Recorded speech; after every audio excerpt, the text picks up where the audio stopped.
right, we back at it with the Press Onion Podcast. Today we have a special guest, Miss Angela Curry. She is from United Women of Color.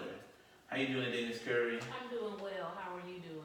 Pretty good. Tell the people something about yourself as an introduction. Okay, so I am a native of Syracuse, New York, and I stay by way of Jacksonville, Florida.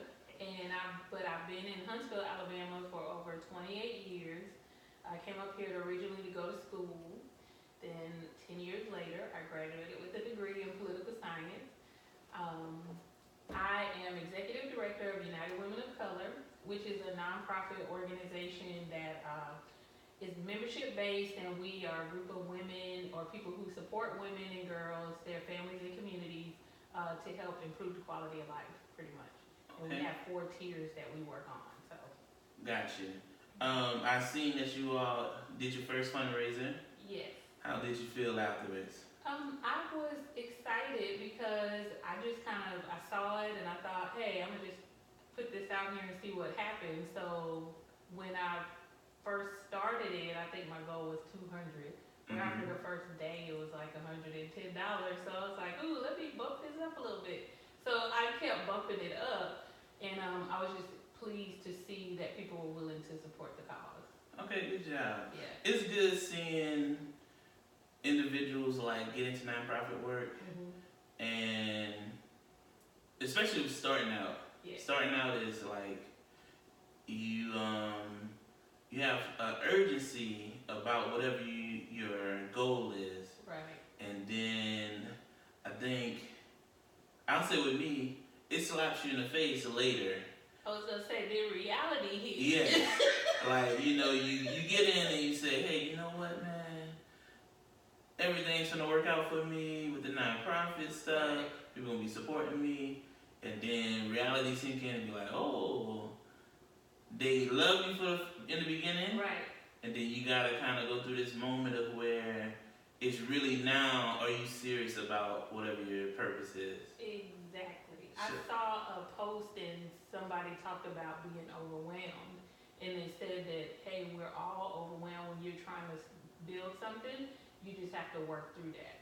And so I can definitely testify to that. Oh yeah, and I said, even with the nonprofit work I do, I'm currently in that working through stage. Okay. It's like, you're over it, right, but you kind of know like that's your purpose. Yeah. And you're just trying to push through, trying to still feel that urge that you felt when you in the beginning. Yes. Correct. Yes.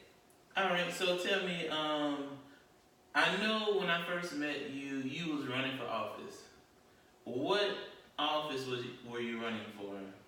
So I think when we met, I did a 30-day write-in campaign for Madison County Commission District 6. Okay. And it was kind of in response to the energy that I felt and other people felt after Devin Keith won the City Council District 1 race against Richard Shower. So it was kind of like, hey, people are energized or paying attention, why not give them a choice? Correct. For this county commission seat? Because if not, they'll have to wait. So was nobody running against the guy? No, he was running. So in District 6 is majority black. So Bob Harrison had been in that seat, I think, 12 years. Oh, okay. Yeah. So I was just like, hey, you have a choice. Some people, we had talked about a strategy that we were gonna implement that kind of didn't come through. But because I had committed, and I knew before I committed, like whether this strategy comes together or not, 30 days wasn't going to kill me. So I was committed to giving the people an option. But I had run for city council in Huntsville in 2008, and that was my first time ever running for a political office. Sure enough. Yeah, I read a newspaper article. The people who were the current candidates, I didn't think they were going to reach or represent all citizens. So I sat down, I came up with a plan, I talked to a few leaders, and I was like, hey, do you think I should run? It was May, and the elections were in August. So the person who I sought for advice was a leader in the local NAACP, and they were like, I believe you're going to work hard, and I know you work for people. It's kind of late, but why not? So from there, I strategy, and I ran. So there ended up being, at the time I got in the race, there were 3 people in the race. There ended up being 7 candidates in that race. It was an open seat, and I ended up being 3rd out of the 7 candidates, and the 2 that got like 1,000 votes and I think 700 votes, they ended up being in a runoff. No, I got 700, so it was like 1,008, something like that. Oh, okay, so it was close. Yeah, it was good. How did you feel like running, like doing the campaign? Was it unfamiliar territory?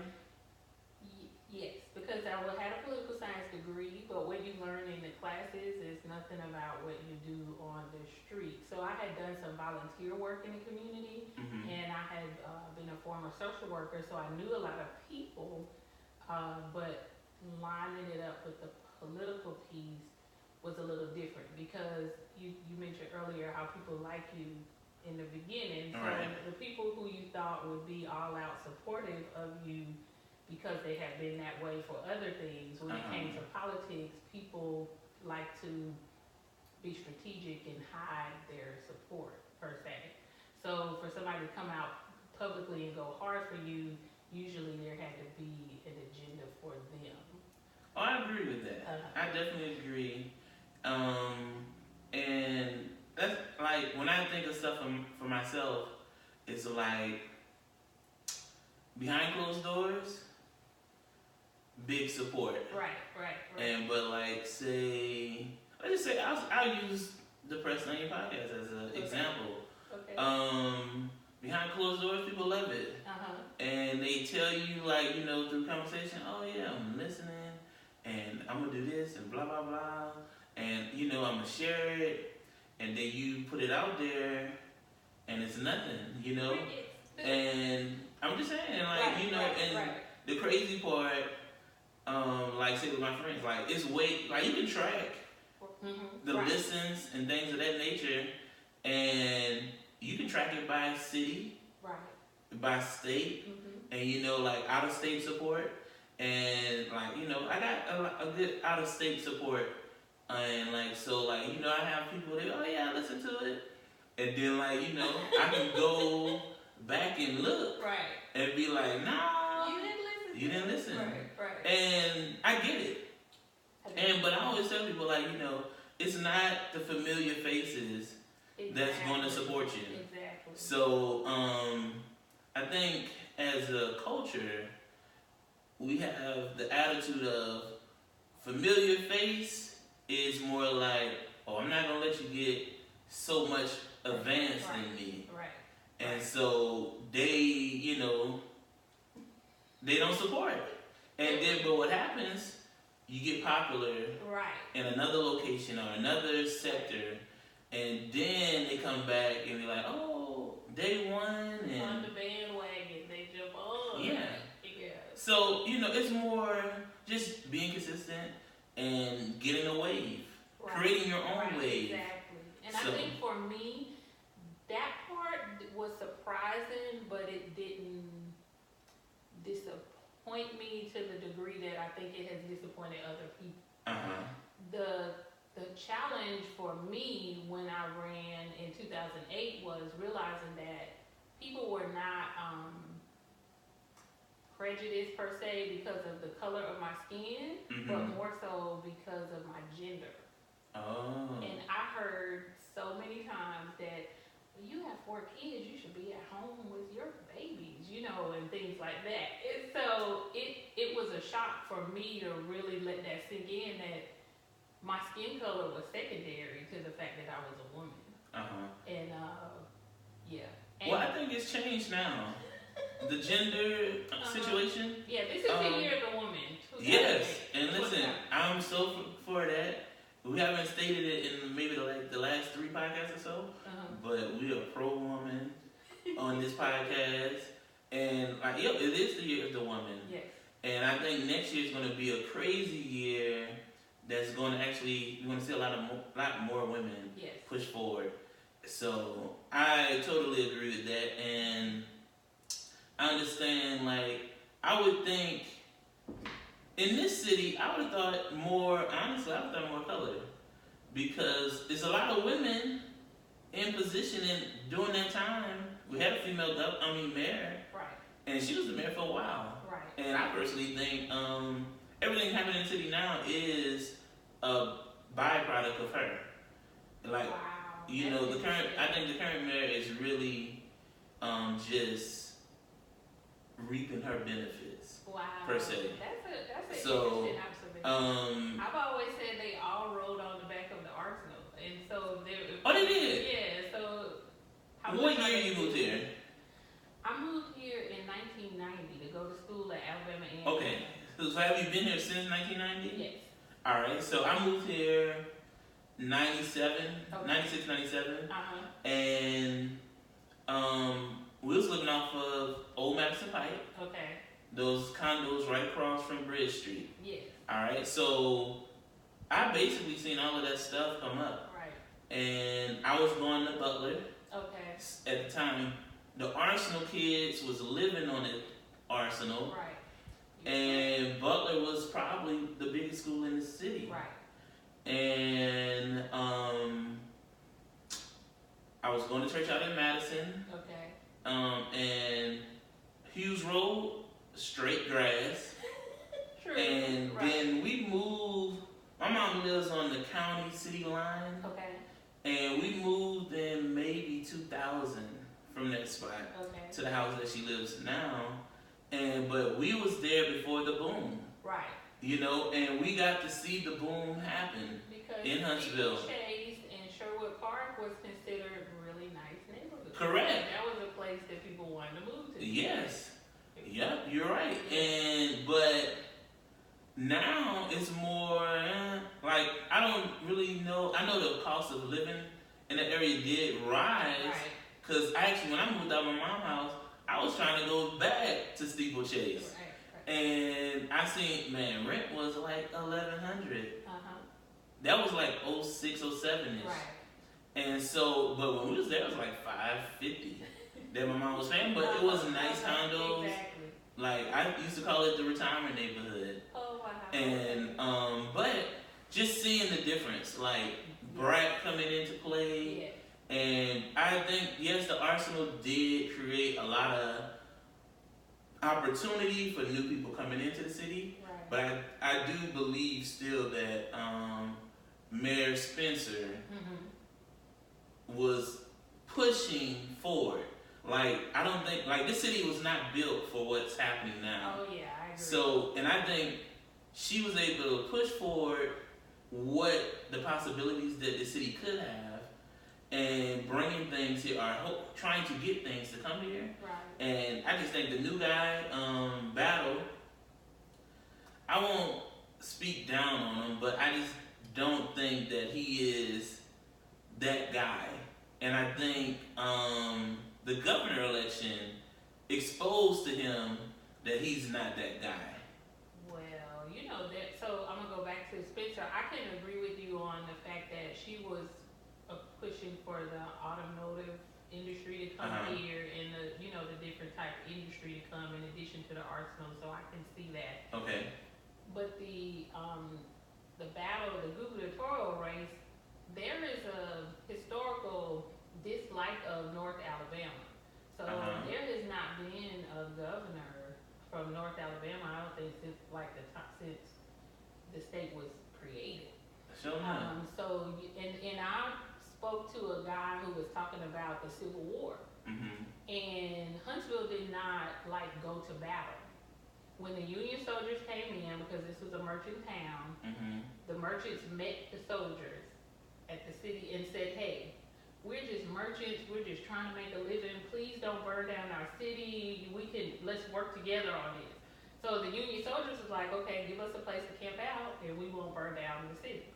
So they allowed Huntsville to continue to do what they did. And there were some skirmishes in the county with Confederate soldiers, but for the most part, Huntsville just kind of said, "Hey, they stayed neutral." Yeah, they stayed neutral. This was when Twickenham Village days. This was 1860s. And so then you have where the Union soldiers cut off the railroad or whatever, and so then that caused Montgomery and down south to suffer. And I tend to believe that is part of the reason that people don't necessarily like Huntsville. I'm sure there are other components, but there was that we didn't.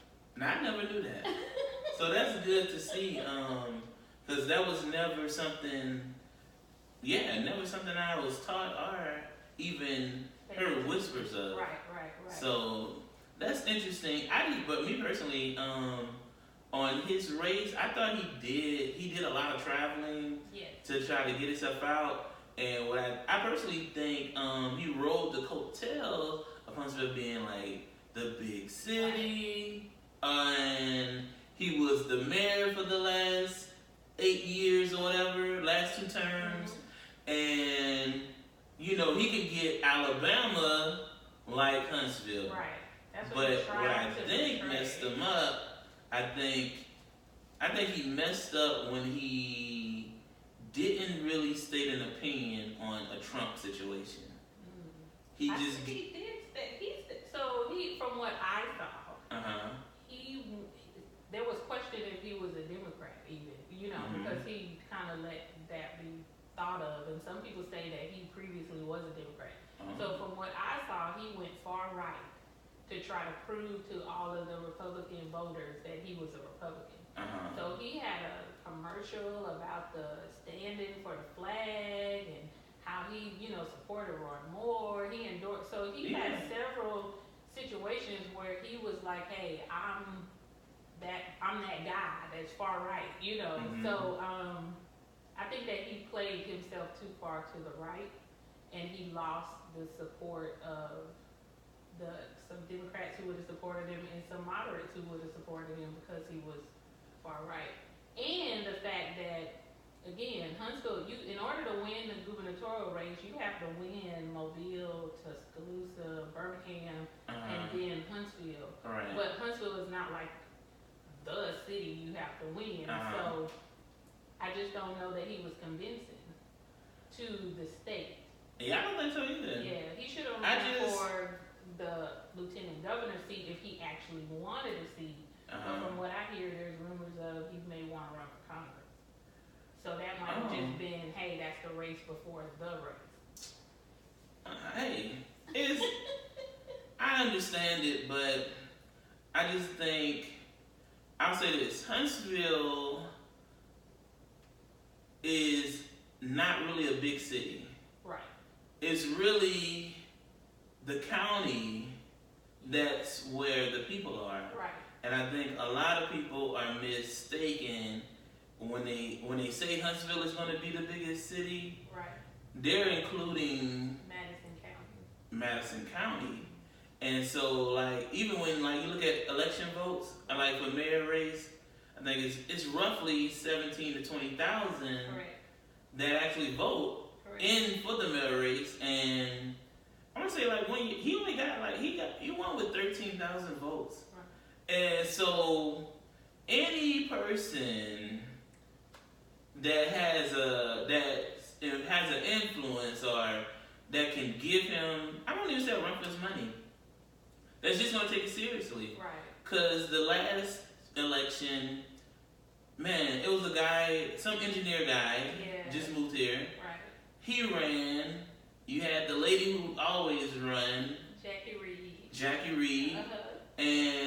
But he still only got I want to say last election was 13 to 16,000 votes. He won because then they bragged that he got 81% of the vote, but it's like you weren't running against anybody. Yeah, you were running. Like honestly, if AL.com didn't write the article on the engineer guy, nobody would have never known who was running.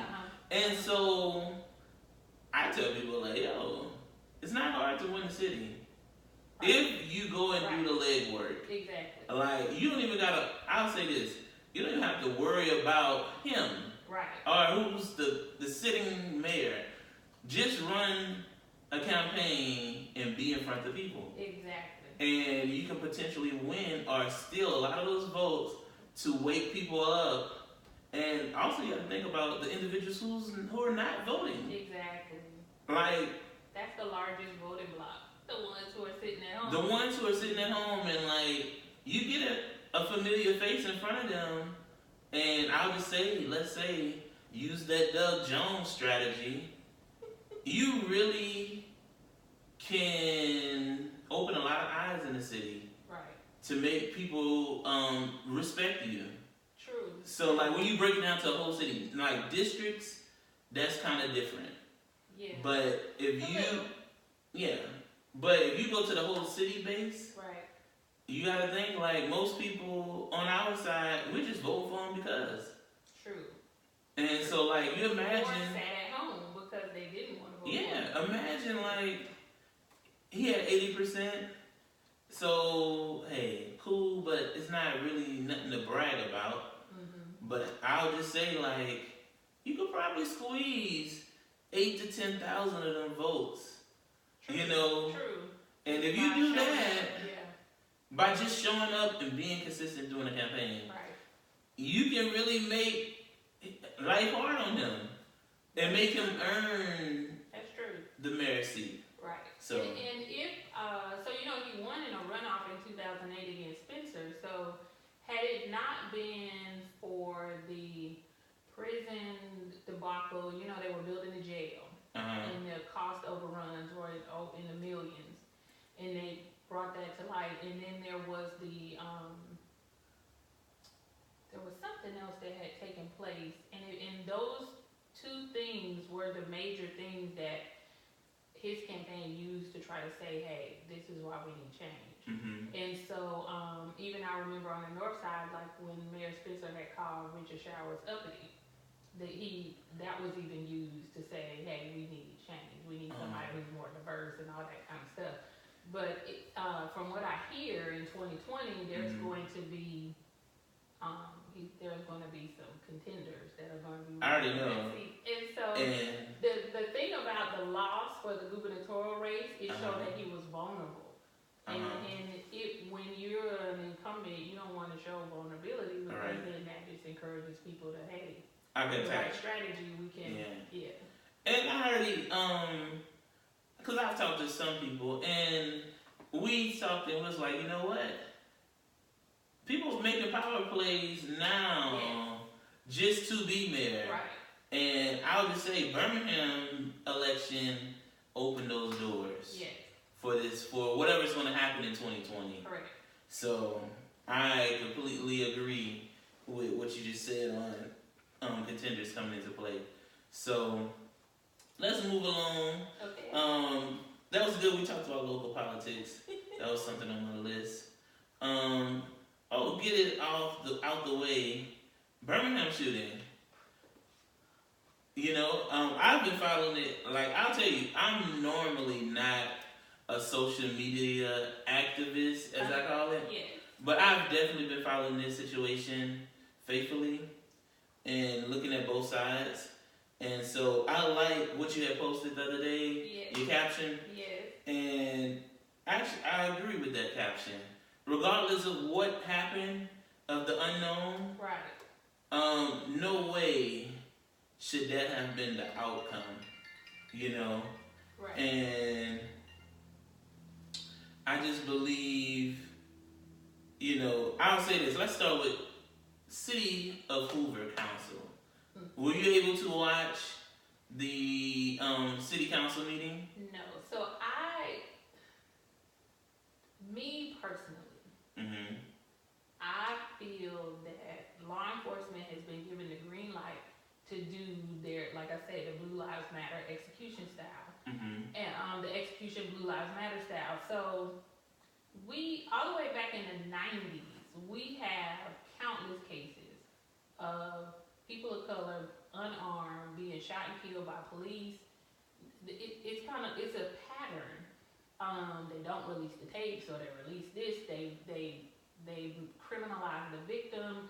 There is no indictment. If there's an indictment, there's not going to be a conviction. So for me to look at the cases, it just burns me up even more because we can do something as a society, can do something about these cases and actually enact justice, but we're choosing not to.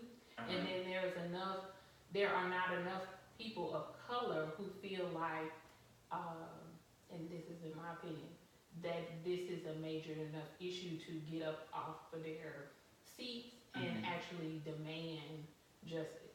Because if enough of us got up and demanded justice, if we use the laws, if we put people in office who are going to reinforce the laws and rewrite the laws, then we could have a system that was closer to justice than what we have now. I agree. And so after the Michael Brown case, and I'm just going to say after the Michael Brown case, I mean, I literally was downloading deposition, autopsy reports, all that I got. I was consumed with all of the irregularities and pointing them out.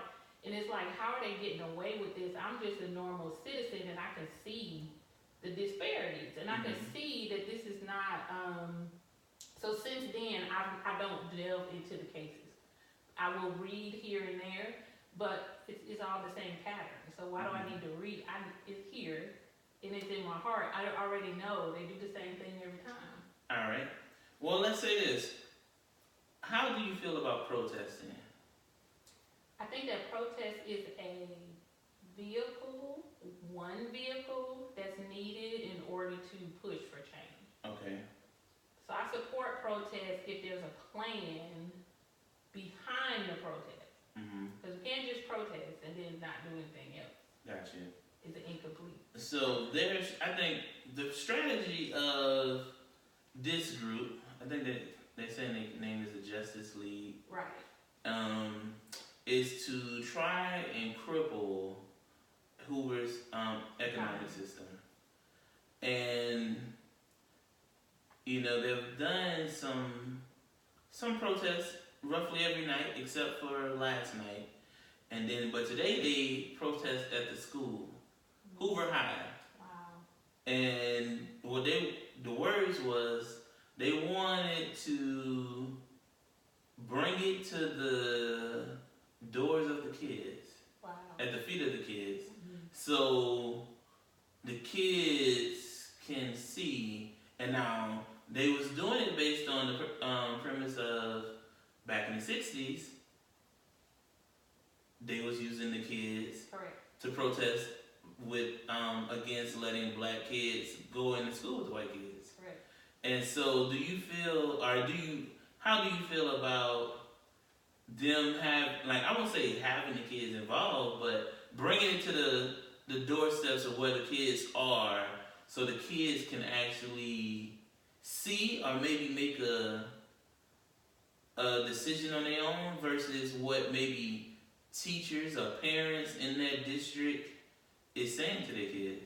I think they're creating a strategic disruption to burst bubbles because a lot of us live in bubbles and we don't, unless something personally happens to us, we don't acknowledge it or believe it to be true. So I think they're being very strategic. Okay. And any protest that upsets the norm is a good protest. Gotcha. And that's what they're saying. They're saying we're going to make it hard for you until we get what we want. And if you think about, I'm sure at Hoover High School they don't have stories of their classmates being shot and killed. But if you go over to Inslee or some other schools, Huffman. Huffman had a couple kids. I want to say the kid got shot at school. So recently. Yeah. And so those kids have been shielded. Hoover High, that's kind of foreign to them. Right. So they're bringing it to their front door. I think that's strategic. Okay. Anything you think as the black community we can do to change the narrative that's going on in Birmingham?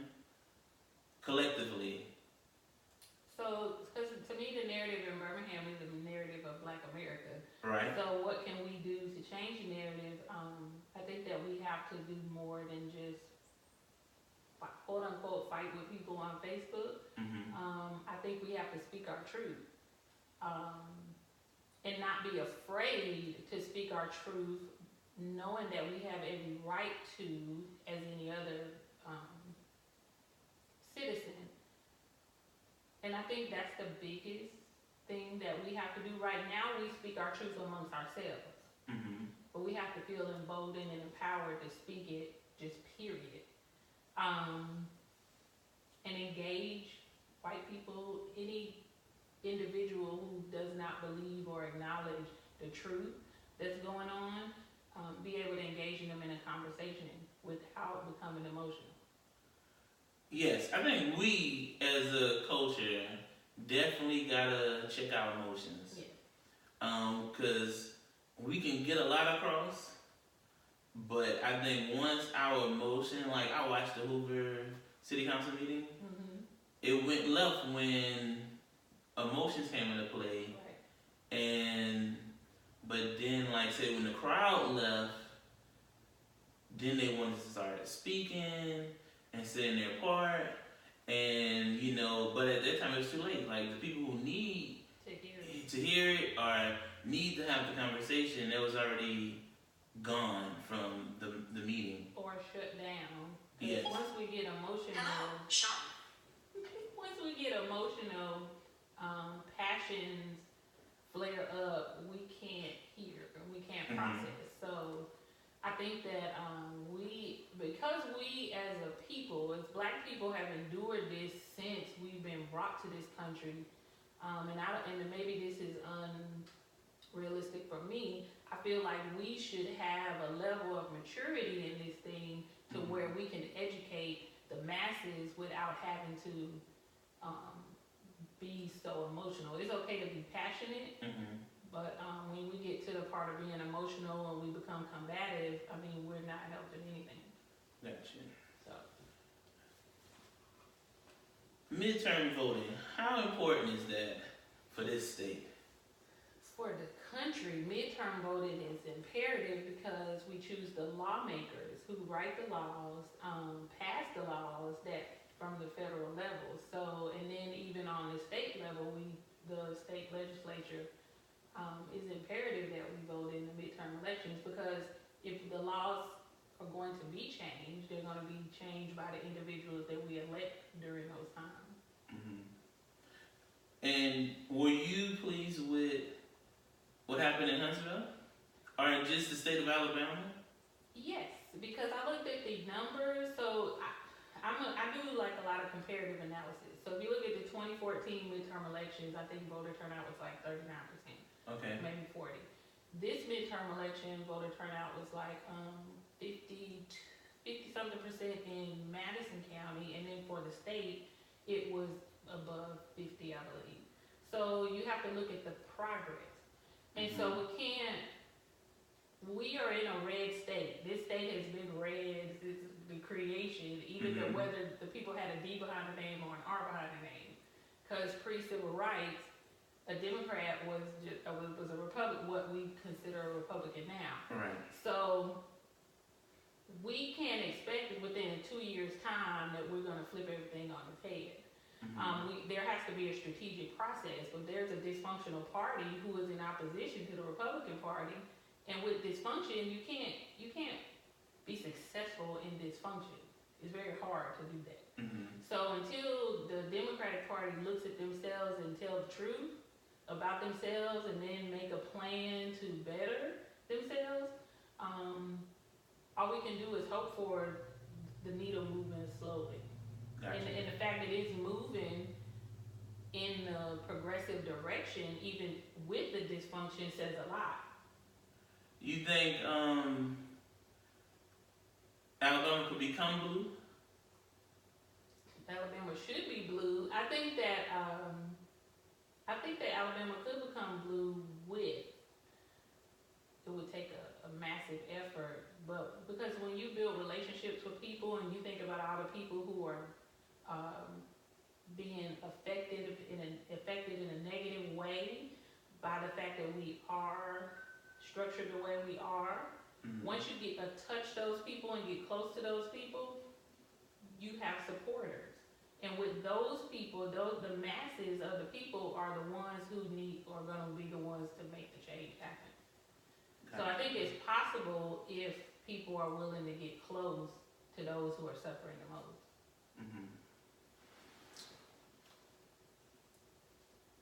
Millennials.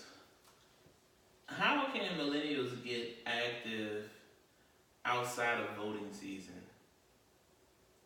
So, for me, it's that's always interesting question because I feel like millennials are involved. If you look at the mayor of Birmingham, he's a millennial. Okay. If you look at Devin Keith, he's a millennial. His whole team was a millennial team. So we have millennials who are active. I mean, millennials helped to run Peter Jarpion's campaign. Okay. Yes, you're right. Yeah, so the question is, are we as a society going to allow them space to operate and grow and develop? Or are we, because I said this 30 years ago, the average politician was middle age. Now 30 years later, baby boomers are older. So those people have not moved out of the way. They've created a space and now protecting it. So now the people who normally, the founders of the Constitution, were millennials. There were a lot of millennials in that. So if we have changed, we've allowed society to grow older because the older people are protecting their space. Right. So if we think about the civil rights movement, young people, millennials, based on the ages. So if we would allow millennials the space to lead, a lot of them will. I use that for church a lot. Well, traditional Baptist, primitive Baptist churches. The old people, they protect that power. Yes. And they're not interested in coinciding with the younger generations. True. Unfortunately. And so, you could imagine, even political and church-based, right, if young and old were to, sit down and understand, or better yet, not even understand, I think transition the power. Right, just work together. We're better together. We get more done together. You cover more ground. When you have young and old, you cover the whole gamut. So it's doing our society, it's doing us a disservice to not work together. And but that's across race, economic class. I mean, it's just socioeconomic class. I don't understand we're becoming a more selfish society, so everybody's looking out for themselves.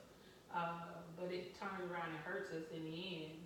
And for the millennials who are not involved, I think a lot of them are just so busy trying to live day to day, they don't have time to pay attention to what's going on outside of their periphery. However, what they need to recognize is them not participating now is going to affect their life later.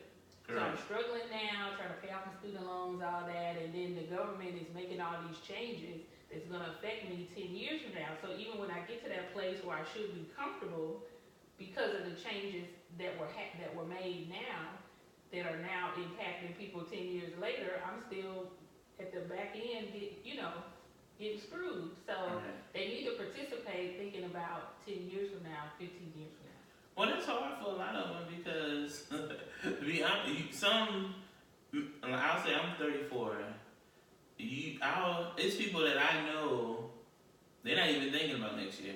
Right. So it's hard to tell somebody like, hey, I got a 3 to 5 year plan, and like I'm sacrificing right now for 3 to 5 years, and some people don't have that vision to understand. So, and some haven't been exposed to the vision or need to have a vision. So again, as we build, I'm a relationship builder type person because people will listen with people that they know or can trust or admire or like or what have you. So as we build relationships, we have to plant the seeds. So I call myself a civic disciple because there are churches on every corner who are going to save your soul. But what about your day-to-day living? We need somebody to disciple us and have us with that spiritual knowledge, using it for day-to-day application. Yes, and see, that's where I'm at in life. If you, on my Facebook, I'm giving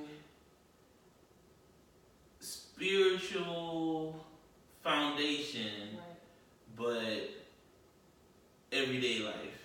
Like, I'm not making it where it's too churchy, you understand? I'm making it practical. And so, like, if I say something on there, it can, if you use it or think about it, it can actually help you just every day, like just changing your thinking. And that's what was the biggest thing for me. And I would just say separating myself from a lot of millennials, I changed my thought pattern. Wow. And, I just started speaking things into my life. Right. And constantly saying it, and like, even though like friends be like, oh, Sean, that's far-fetched, or I don't see that happening. Right. And you're like, nah, it's gonna happen. And and just keeping that positivity around me. Right. And just applying just everyday biblical knowledge. Biblical principles apply to every area of our life if we will apply them and practice them. But I feel like because of the culture of the church in general, we're not taught how things are applicable. And you're right. And I'll say, I used to go to church here in Huntsville. Let me go back, because I do currently go to church in Huntsville. But in the past, I was at this one church. It was like like the family church setting. And as I got into adulthood, I was still going, and then I just stopped going. And I stopped going mainly because the church never saw me become an adult. Right. They still acted on kid stuff. Okay. And then it was also the ideal of, I'll say this, it's more personal, like small church. Okay. Small church, when you're in small church, you can, pastor may know what has happened to you over the week or whatever, and the sermon could be based on you. True. Or praise and worship. Right. I'm not that happy-go-lucky guy.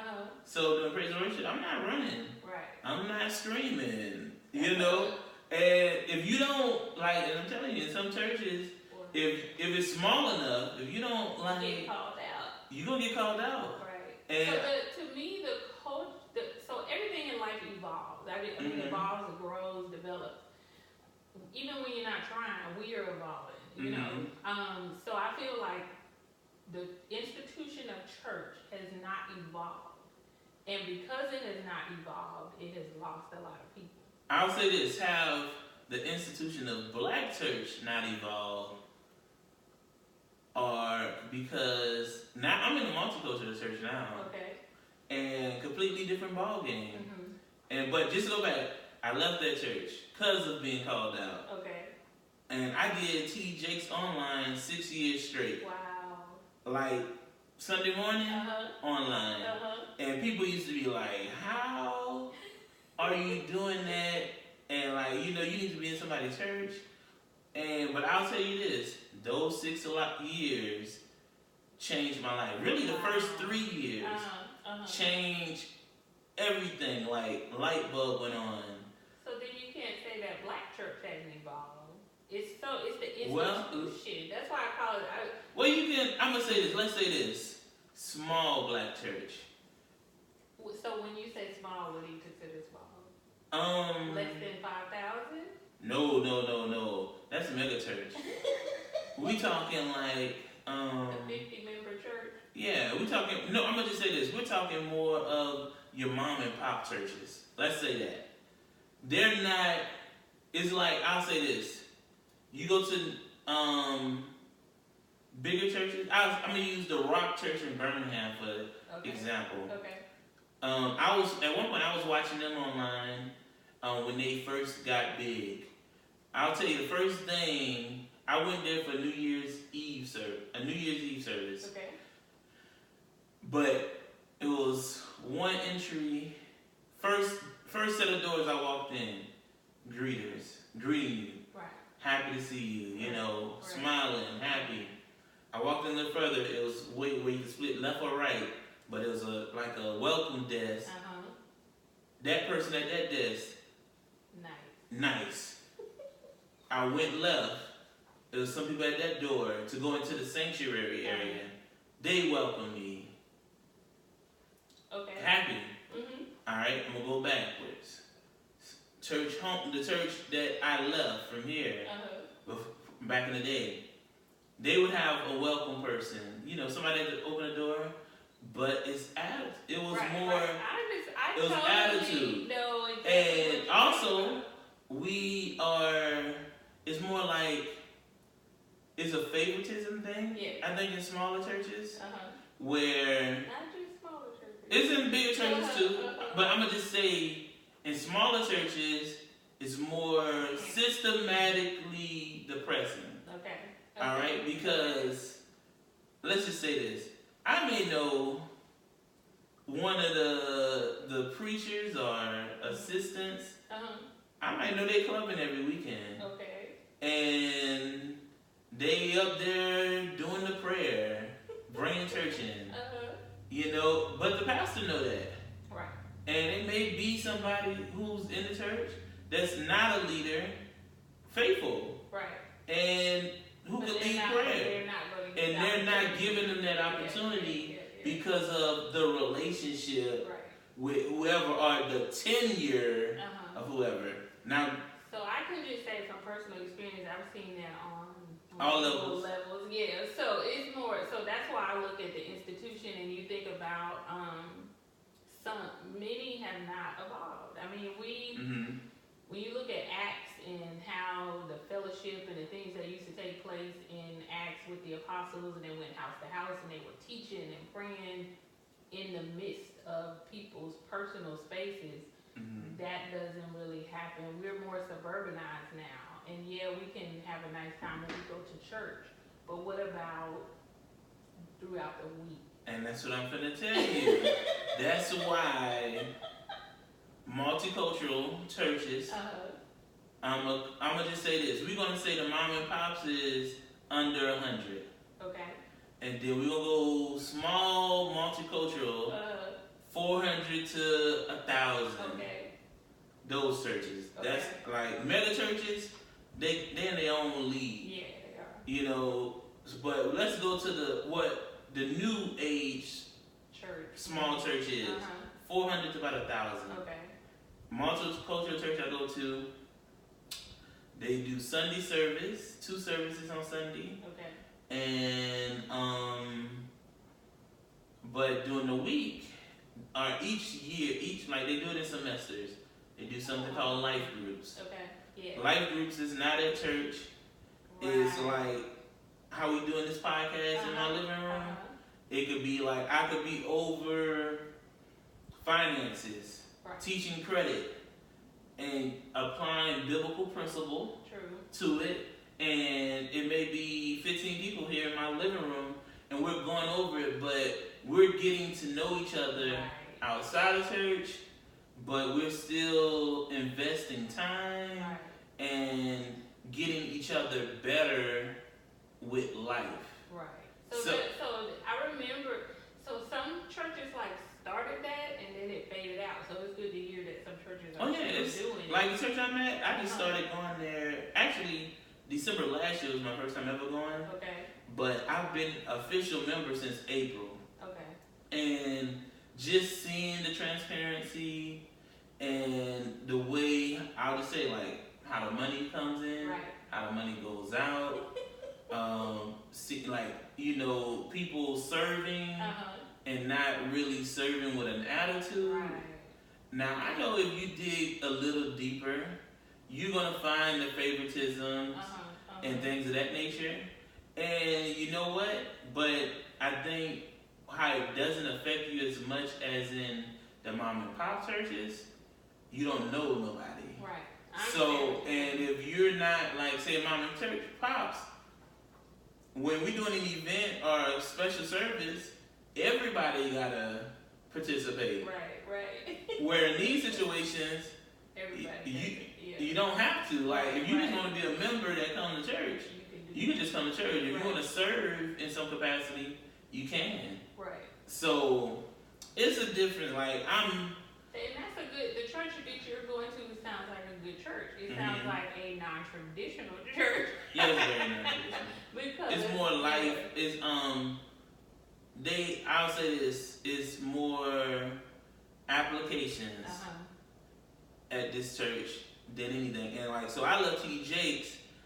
T.D. Jakes is application as well, but it still has that traditional vibe there. But I think, like I told my mother, I said, hey, like in this season, I need the application. Right. Well, see, that's the part to me that I think church is missing. We've always needed the application, and even the apostles did application. At some point, that seemed to not be important anymore. From the time of the apostles to now, you know, we had some times where it's fallen off, and it seems like it's easier to get an emotional reaction versus teaching people how to live and be, so that all the liberty that come with being a Christian is evident. Correct. So it's just easy. It seems easier to coerce and to control. Yeah, I'm not for and the best thing about it, I'm not an emotional guy. So being at that church, now I'll say like praise and worship is a little different. You know, as much as I'm not like that rah-rah guy, I still like a high atmosphere. Right. I don't think the atmosphere gets as high as what I'm used to.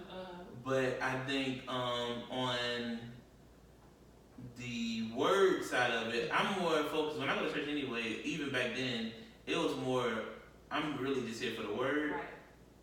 But I think I'll say this, praise and worship gets you open to receive the word. True. And so like, I've learned prep myself on the way to church or getting ready to go to church. So by the time I get there, I'm already open.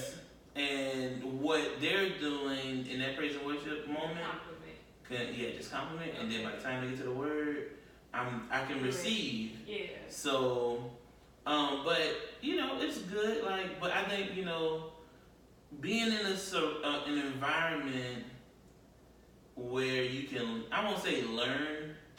I think being in an environment where you're exposed to other ways is huge. Right. And so, like, being in the church all my life, you kind of like, I like the idea of not being familiar. Right. So, when you meet me, I can use my discernment to know if you mean good or bad for me. Right. Whereas, when you grow up in the church system, you know, if I know everything you do, and I know you, like, then I'm judging your appearance. Yeah, like, or if I just know you, I'm so familiar with you, I can't receive from you. Okay. That's the best way to say it. If I'm too familiar with you, I can't receive from you. No matter how deep or great you are, the familiarity hurts. Okay. And so it's like, it's when you deal with kids. Like, you gotta have, like, say this. It could be a dad and a mom in a household, but the kid could still be rebelling, and the parents could be giving them the right information. Right. But they're so familiar, and they've seen whatever mom and dad do in the house, that when they are given that information, they just reject it. But I can come in the picture, give the same thing, and that kid can receive it, and, you know, become better. Right. So that's good. Anything you got going on? Other than United Women of Color? Yes, that's what we want to talk about. So United Women of Color, when we started in July, our focus was getting out the vote and engaging voters and engaging registered voters, where other people focused on registering people to vote. So the thought behind that was we have what is like 268,000 registered voters in Madison County, but we never have 268,000 people show up to vote. So instead of focusing on the people who always vote, let's go out. We created a survey to go out and talk to people about voting. Did you vote last time? Are you going to vote this time? Do you think voting is important? And if you think it's important in your day-to-day life, a lot of people said no, even though they said they voted regularly. And then what are the things that are important to you, so that when we talk to people who potentially want to run for office, we can say, well, we talked to 1,500 people and they say that criminal justice is important to them, or they say that having health care is important to them. So then the candidates who support those issues are the ones that we would support, because that's what the people want. And the candidates are supposed to be representative of the people that they're gonna that elect them. So we wanted to be more like comprehensive and not just keep force feeding people stuff that they may not want. So when somebody trying to sell me something I don't want, I'm gonna leave. I'm not gonna participate. Right. So our focus was to engage registered voters to increase civic participation. In addition to not just voting, but then holding people accountable once they get in office. Knowing what they're doing and not just like, oh, I know they go to Montgomery, but do they vote? Do they even show up in Montgomery, or are they just on the road? We want to inform people 365 days of the year. So that's like our big piece. So we started out engaging voters and then canvassing and we want to build relationships with people. Because when we come out with a message, we want people to not dismiss it, but know that, okay, they are talking about some stuff that I probably need to hear. And then they're breaking it down in a way that I can understand it, and I don't have to have a law degree to try to decipher what's being said. So like we did a little thing with the amendments, put it in plain English. If you ask a question, if you answer yes, then vote yes. If you answer no, vote no. And it was a lot of people, they were like, oh my God, I'm so glad you did this. And you know what? That helped me. I seen it when you did it. And I was like, okay, because I looked it up myself. And actually, I was still confused after reading it. Right. And so I seen that on Facebook. I was like, okay, easy. Right. So we want people, the system, I say the system, the establishment, only wants a certain number of people to participate civically. We know, looking at the numbers, going all the way back to the 90s with Bill Clinton being elected, that in Alabama, when voter turnout is in the 70% or higher range, progressive candidates and Democratic candidates typically win. Gotcha. So our goal, my personal goal, is to push for 75% voter participation in every election. Because if you have 3 out of 4 people showing up at the polls to elect the people who are going to represent us, they're going to represent more of us than if only 30% of the voter population show up to pick the people who are going to represent us.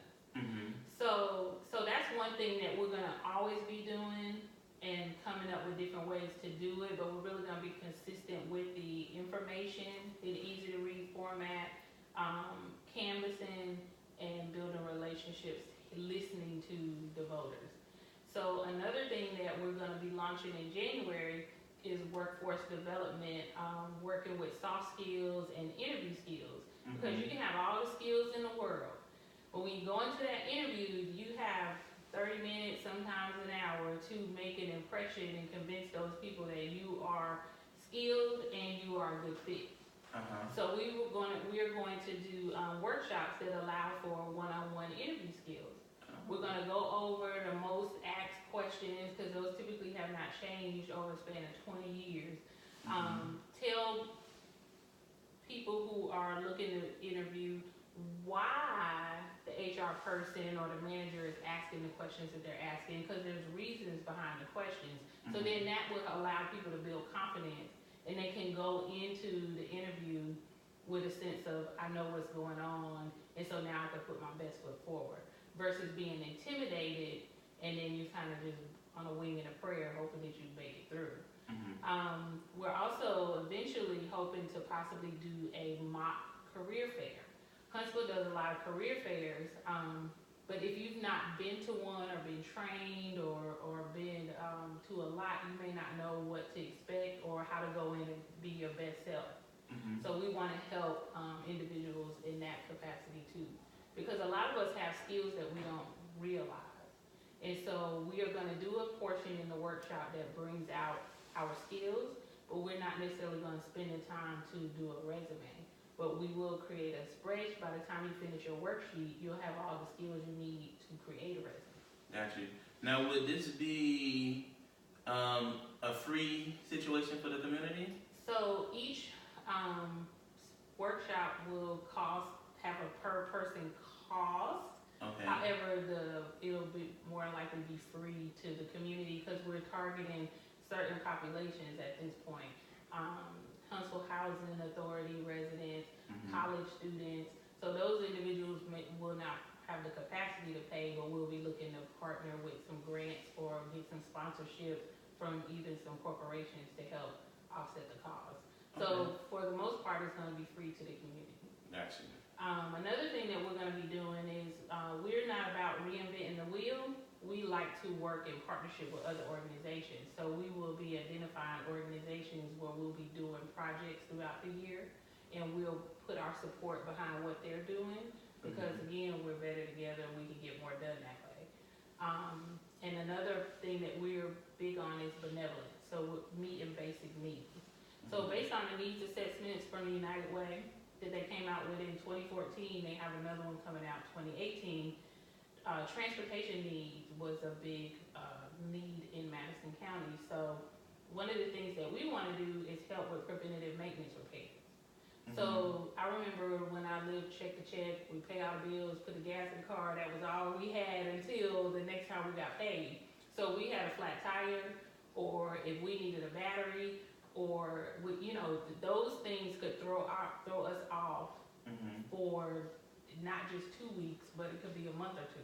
Gotcha. So if we can provide some of those preventative maintenance costs, oil changes, tune-ups for women and girls and their families, then we can help them not only just survive, but maybe go to another level in things that they're trying to do as far as improving their life. So we're trying to do things that actually not just keep people living from check to check, but move them up to another class or level as far as their income and ability to live. Okay.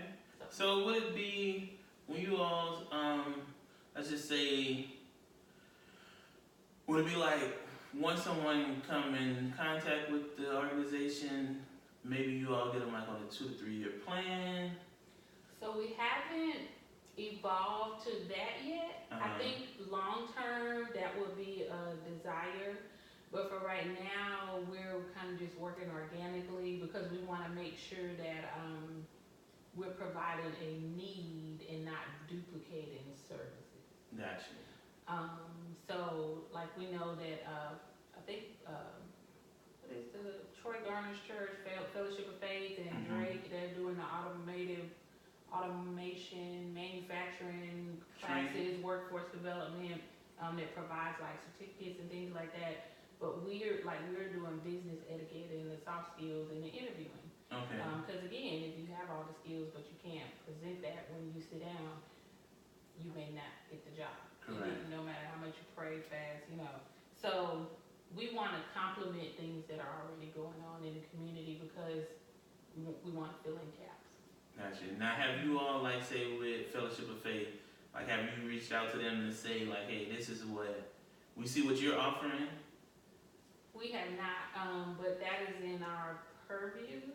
So we will be making contact with everybody we can. So right now we have about 24 members in our membership organization. So trying to find out where everybody fits on the bus so that we can be a well-oiled machine is what's taking place at this point. Now, are you all seeking new members? Yes, we're always open to new members. We typically meet every fourth Friday. We chose fourth Friday because it is a time to let your hair down. So we have food, fun, and fellowship. So we want people to understand that community service and giving back and being a part of a nonprofit isn't just work. That it's fun to give back. It's fun to be a blessing. And it's also fun to connect with one another. So when we go out and do the work, we demonstrate what we want society to look like. And it's people getting along, people having fun, and people working hard for their community. So membership, we ask for a $45 donation. It's tax deductible because we're 501c3. We provide a t-shirt with our logo. And we just want people to plug in where they have a passion based on the stuff that we're providing. Got you. Now, is this a yearly 45? Yes, we ask for it every year, but if someone doesn't have the ability to pay, we don't want that to be a reason for them not to join. Okay. And mainly only open to women? No, it's open to anybody who support the cause of women, girls, their families, and communities. Because we feel like every time you build a woman, you build a generation. Right. So because that woman is going to impart to her children, her spouse, or her partner, and then that goes out into the community, it betters the community. So it's just building blocks. Okay, so open all genders. Yes. Understandable. That's all good to races, all genders. So as we're United Women of Color, we all embody color in some sense or form. But we felt like women of color, typically just women, black women or women of minority races, typically are added to organizations that have already been established so that they can have a diverse seat at the table. Well, we wanted to bring a diverse seat to the table. Okay. And we want our seat at the table. And you all have some new stuff you said coming out next year. Yes. Is there maybe like a call of action to like include other nonprofits to say, basically just to see what's being offered? Because a lot of nonprofits really don't know what each other is doing at all. Correct. And sometimes, not to say you can be doing the same thing, but let's just say like, I know a lot of nonprofits and a lot of churches that do offer the mechanical certifications. And I know like in this city, they're finna do like the Mazda Toyota plant and things of that nature. And so, you have some organizations that charge, some that don't. But, you get to maybe find out, let's say this, are you going to identify,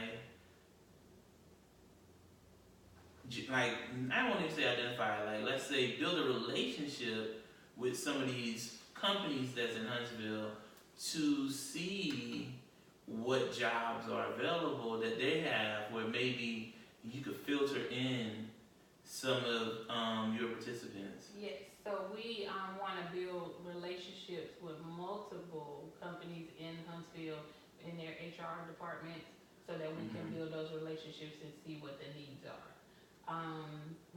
So I've done resume writing for the past 18 years. Okay. So with that comes a lot of job searching and industry awareness. So we want to make sure that we prepare people. And you know how sometimes you can get prepared for something and then there's not a need. So like you're ready on go and then you're just waiting. We want to make sure that we prepare people to step into something. So previously, I personally had a workshop that I did with it was for anybody, but mostly women came. And everybody who had gone through the workshop, it was a 4-part workshop, had a job within 6 months. Okay. And so we're going to take those same principles and apply it to the interviewing skills and then being supportive and encouraging to the people who who are looking for employment, because that's another thing is discouraging because you might have to put out 100 resumes before you get a call back. All right. So that's part of, we're like a sisterhood. So we're gonna we're mentoring just by being who we are. Okay. So I don't know. I hope that answers your question. But like Christian Women Job Corps, we know that that's an organization that helps women specifically, And so we will be reaching out to them and see where we can assist them or even explain, we're not trying to reinvent the wheel. We just want to help fill the gap. Gotcha. Mm-hmm. Anything else you want to give to the public? Just encourage everybody. Like I tell my kids this all the time, that we were put here to be givers. Mm-hmm. We weren't put here to take. We all have to take a portion just to, be here, but our main purpose was to give and not to take. So I just encourage everyone, because we all have something to contribute, to just be open to the blessing and the liberty that's in giving and becoming a part of something that is a giving entity. Mm-hmm. Yeah, I'm big on giving, and I always tell people, man, the way to measure how blessed you are is how much you can give. And giving is not always monetary, but correct. Giving time and convenience, and just it's so many different ways that we can give, but we, and I just want to encourage people to be mindful of that going into finishing up 2018 and going into 2019. Yes. When I was, I guess you can say, broke,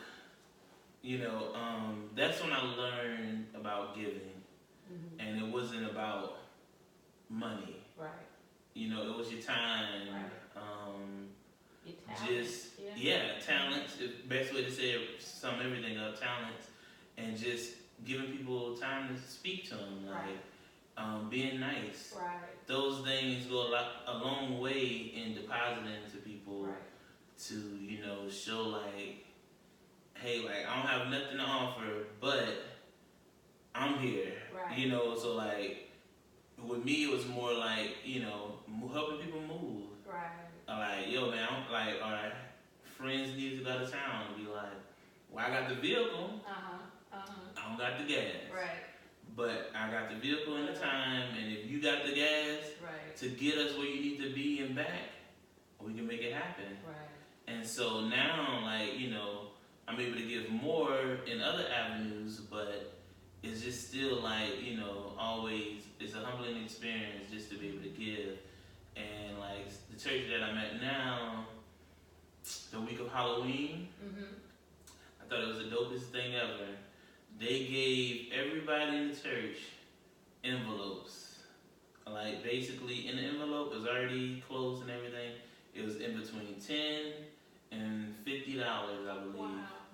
And it was just like, it had the church's logo information on the envelope, but it was just like, don't open it. Go out and just give to somebody, and like you don't gotta give a big spiel. You don't gotta pray them up and give them a sermon. It's just like just go out and give to people in the city that may need it, even if it may be somebody or it may just be some random person. Like I ended up giving something to a random person, probably towards the end of that week, but with me to me that was touching, like because some people just don't have, and or better yet, you sometimes can't give, and you got that chance to remove the selfishness sometimes, and just give to some random person or somebody that may need something, and like you necessarily didn't know. Clean, like there's so many different areas in life that we see like say someone gets in a car accident. So we see the car because they take a picture of the car, but then there's a recovery period. So there may be somebody who just needs somebody to take them to the doctor or pick up some medicine or come and clean up their house because they can't get around like they used to because of the accident. Or it's Christmas time. People may not have Christmas trees or may not be able to decorate the trees because they have arthritis or something or whatever. So just being able to go out and do an act of kindness without expecting anything in return is so rewarding, and that's something that we want to be able to provide opportunity for people to participate in and then be the recipients of. So we have a lot of different ideas, and as soon as we, the programs that we've come up with was a collective, basically survey from the women who are in the group, and so we created this huge organizational chart with all of the different facets of things that we would like to do. Okay. So it's like a huge vision, and how long will it take to actuate? I don't know, but we're gonna work on it until we're not here anymore. Well, yeah, and that's how I look at things on my end as well. Like, I'm not doing what I want to do, but this is a legacy that I'm building. Right. So I basically tell everybody what I'm doing now is just resume building. So like it's very far left. It's just really just saying, hey, like let me find a need on my level that I can meet for people or the community at large. Right. And so it's every year. It's like, hey, like what can we do?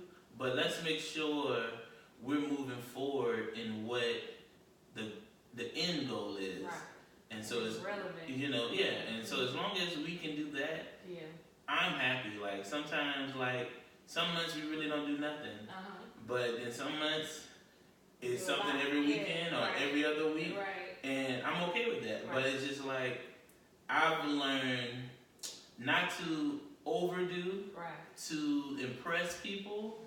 Just do whatever's on your level and stick with it, and that way one person smile, one person happy, you did your job. You sowing seeds. God has a plan for all of our lives, and if we follow or be obedient to the passion that He placed inside of us, then we will all be doing what we're supposed to be doing, and then the impact will be seen, worldwide. So that's what United Women of Color is. It's something that's been in me. When we had our first meeting, it was amazing that just about all the women there were like, we're just so happy that you're finally doing this. Like, because you've been talking about it and you've been doing it in bits and pieces, but to see you bring it together and organize something was, and to hear what there was like 13 women there, and 9 of the 13 women said, this is something that Andrew's been doing all along, or this is something that she's been building all along, and we're just glad to see her commit to it.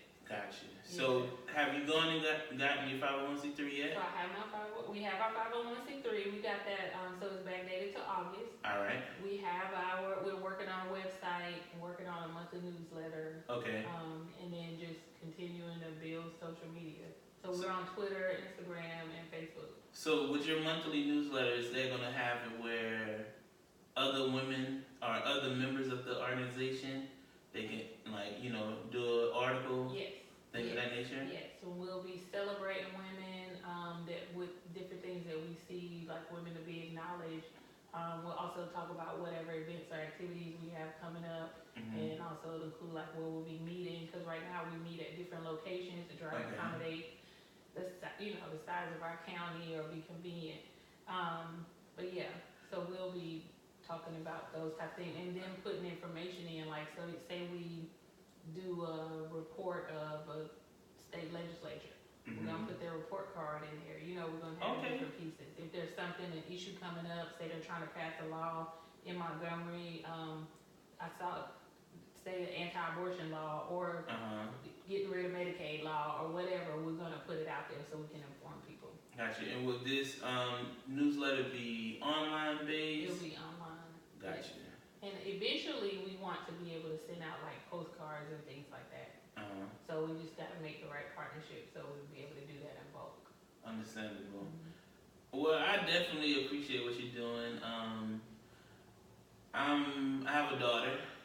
Okay. So, I'm very, me and my nephew have a motto for the show. He's not here tonight, but our motto is equal rights, equal responsibility. Yes. And so we like seeing women take initiative. Yes. We like seeing women being empowered. And that's how I am raising my daughter. Okay. Like, you don't have to be silent on any situation. You can always be in charge. You can state your opinion, how you feel, and so that makes us having to apologize for it. Yes. You are in control, and so. Now I would say it's a hard thing to break because outside of me, she may not be getting taught that or at school or anything. Right. But I let her know hey. Simple things, like we could be saying where you want to eat at. Right. And she can say, well, I don't know. And then I could go somewhere and then she's like, oh, I want this. And it's another location. And I just tell her, like, hey, you had the power to make the decision and you didn't make the decision. Right. Now you got to suffer and eat what you don't want to eat. So that's the same thing with voting. You let somebody else choose for you, you got to suffer the consequences. Correct. Yeah. So we definitely pro women. And women, make up the majority of the population in a lot of areas, especially like Madison County, is 52% women. So it's like, but I don't think, because of the patriarchal way our society is set up, women don't really see the fact that there are so many of us. And then I personally feel like we have a responsibility to let women know that we are here in the majority and we do have a voice and what we say matters. So, yeah. Gotcha. All right, well, that concludes. We always like to end with a Sonyaism. Okay. A Sonyaism is just mainly something to think about, or maybe something positive. Okay. And so the Sonyaism today is actually from 2014, and it's long. It says, live life to the fullest on your level. Always be helpful to people. Always remember to give cheerfully. Always support the next person. Do right by your parents regardless of the struggle you endured growing up. And finally, smile. It can change your life. And that's the Pressed Onion Podcast. And we out of here.